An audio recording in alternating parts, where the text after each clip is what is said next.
What am I doing about the fact that Dakota, our new hawk head, is not being a good eater? Not only is, I think, she used to a seed-based diet, but she's not really eating those either.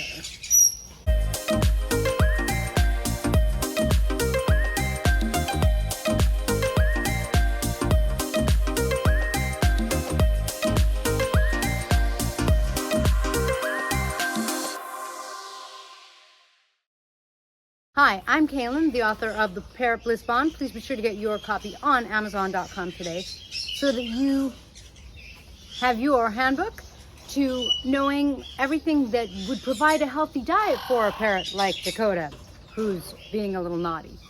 So one of the things that I first do when I get a parrot is I use my gram scale to weigh them.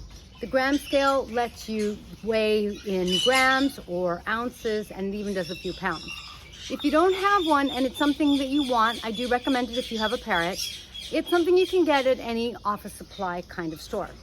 I like it because it really lets me track how my parrots are doing.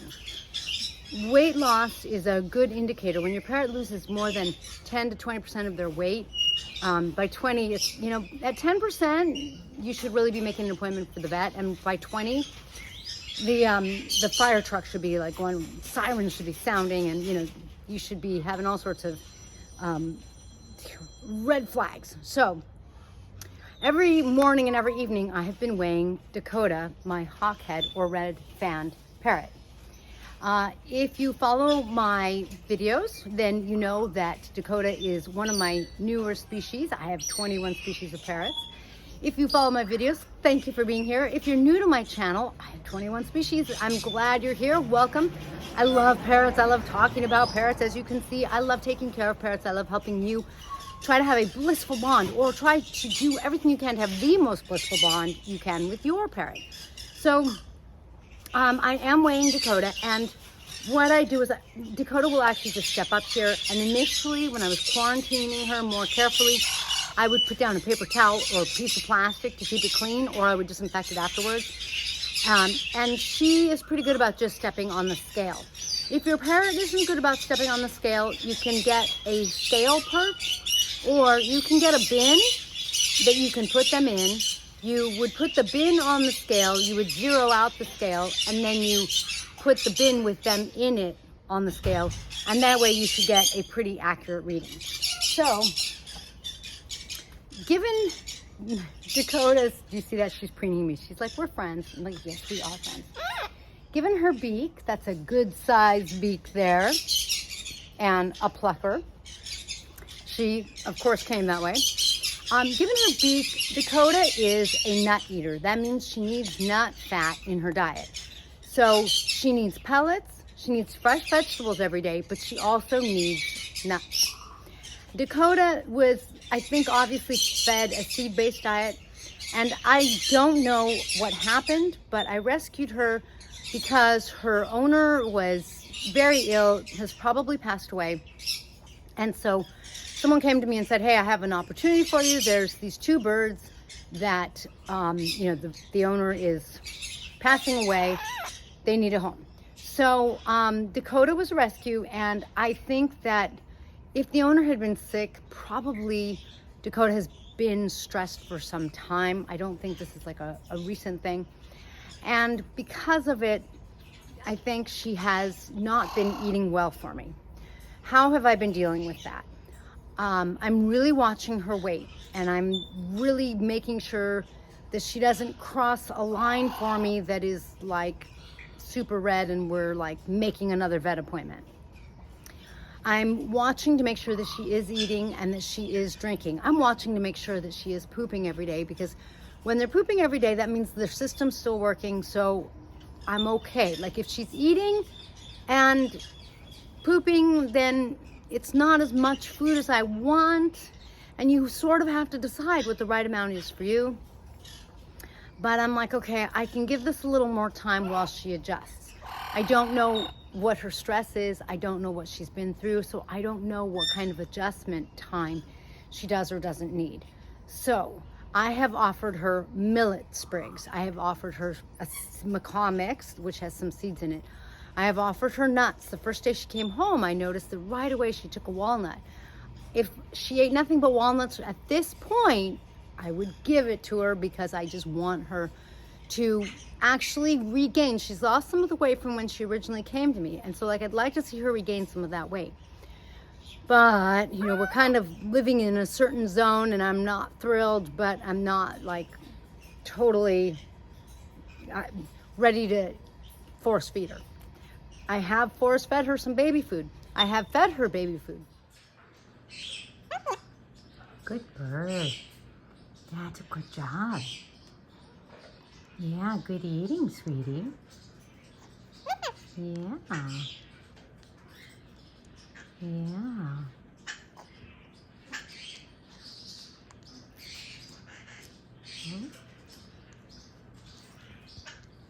I have offered her eggs.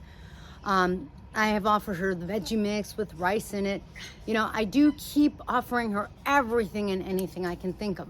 Why? Because at this point, I can't correct her diet. I need to make sure she's eating.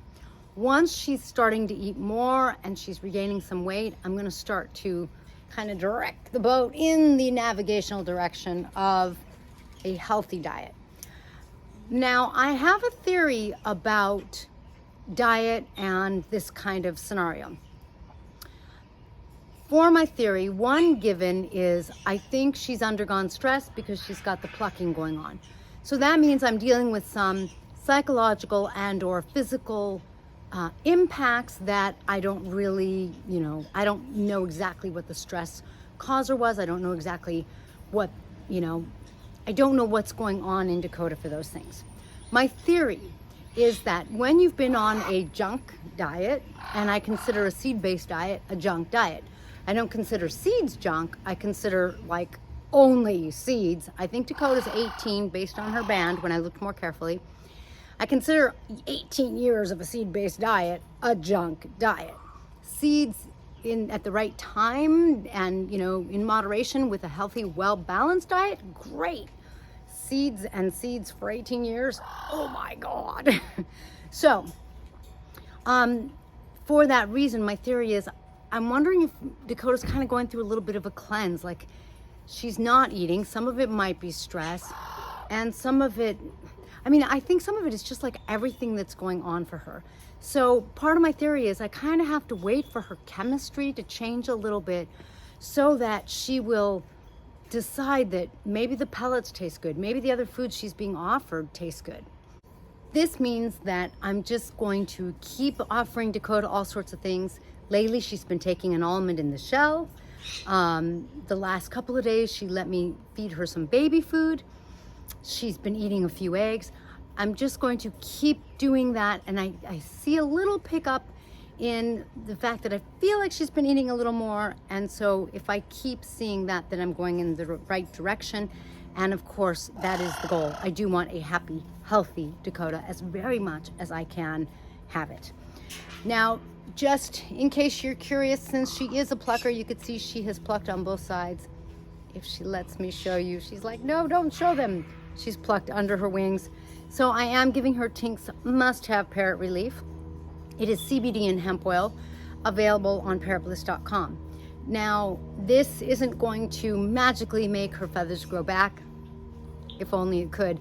Then I would be doing videos about like bald people, for people who are losing their hair. I'd be like, this, your hair is going to grow back. But that's not the case. What the CBD is going to do is it's going to help restore a sense of balance in her body.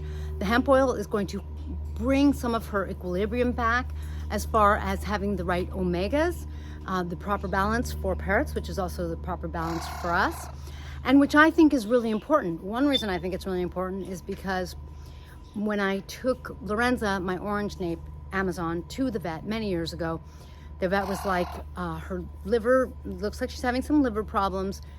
Give her this, and it was the proper balance of omegas, and it should help the liver. Well, that's what hemp oil naturally has it. This was something that the doctors put together, but I'm going, okay, pay more money for the one put together, or they put together, or pay less money for one that's naturally already in balance. So all of these things should hopefully be helping to reset sort of like her system, her chemistry, hopefully get her interested in eating. When we're really used to a junk food diet kind of thing, then healthy foods don't taste good. I'm hoping that Dakota is going to start to change her palate by changing her chemistry and start to decide that the pellets, I did catch her eating it once, and I kind of looked, and I swear then she stopped. I didn't even make a sound. I like look up all excited and she stopped.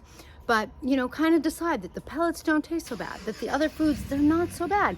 And maybe eating more food would be a good thing. I really hope we'll get there. I think we'll get there because she hasn't lost her genkiness. And what I mean by that is genki is a Japanese word that means like active and crazy, like a monkey is genki. It's wild, it's excited, it's all over the place. And I feel like parrots are like that. And so for Dakota's level of activity, she hasn't lost that level of activity. She perches. You could see she wants to preen. She wants to bond with me. She likes going for a walk out in the sun.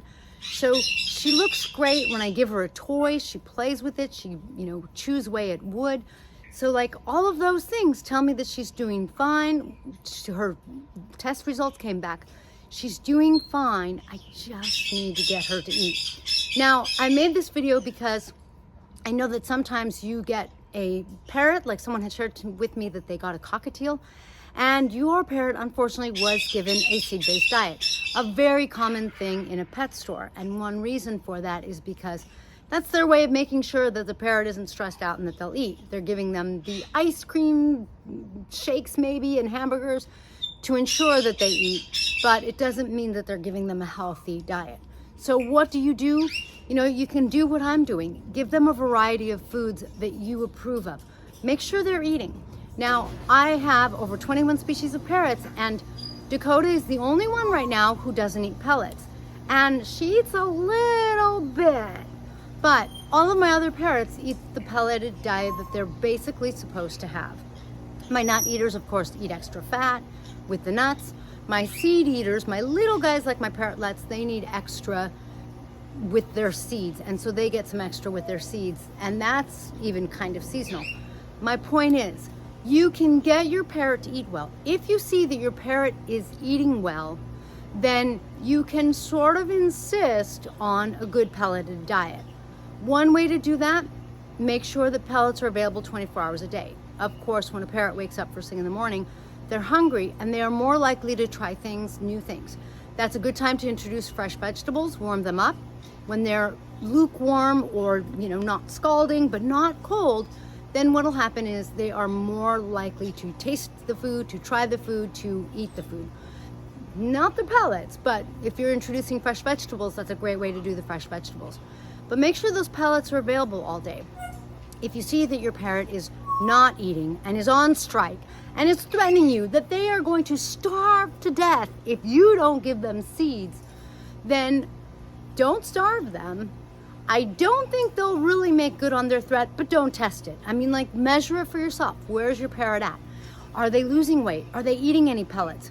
Maybe weigh the bowl or whatever dish holds their pellets the night before so you know how much is in there, and then weigh it later in the morning or late morning so that you really know whether or not they're eating any of their pellets. That's one solution. Another solution is monitor their keel bone. Their keel bone is right here. It goes all the way down, and when you touch it, you know, she's blocking it. When you touch it, you'll feel a bone. If the bone is kind of like, if my middle finger is the bone and it's kind of dug in and you could feel muscles on the sides, your parrot's a little fat. And at that point, you really do need to do some correction with their diet. So push the pellets a little more. If your parrot's keel bone is just kind of flat, they're like a great weight. They're doing fantastic.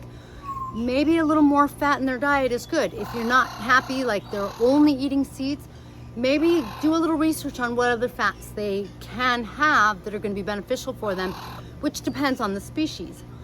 On the other hand, if the keel bone kind of really sticks out, when you run your finger over it, you really feel the keel bone, and on the side it's kind of lifted up, they are a little too thin. They're threatening that they're not going to eat, and they're thin. That's a combination for you better give them some seeds. You know, you're going to have to come up with a plan. Maybe have those pellets available in the morning. Maybe you give them seeds starting at 10 in the morning. And then maybe you push it back to 11. And that way you watch them and you make sure that they're eating. You make sure that that keel bone isn't getting thinner. You know, you do whatever you have to do to make sure that your parrot's eating is successful, but also to try to help transition them. Because a healthy diet means a happier parrot, a parrot that's more willing to bond with you, a parrot that when they do bond is going to have a greater connection and relationship with you. And that is a recipe for bliss. Whereas a parrot that is on a seed-based diet and is unhappy and isn't doing well is going to be grumpy, is going to have health issues, and you're just not going to get to bond as much, and it's not going to be as much fun. They might be more bitey, they might get into pain. If they're only consuming seeds, it prevents the absorption of calcium, which means their bones are going to get bad. It's not a good road to go down. So do what you need to do to ensure that they're staying healthy as you transition them, and you really can transition them. My mentor says the same thing. He goes, you know, when a parrot's hungry, they're going to eat, and he does not have a parrot that doesn't eat pellets. I have 21 species.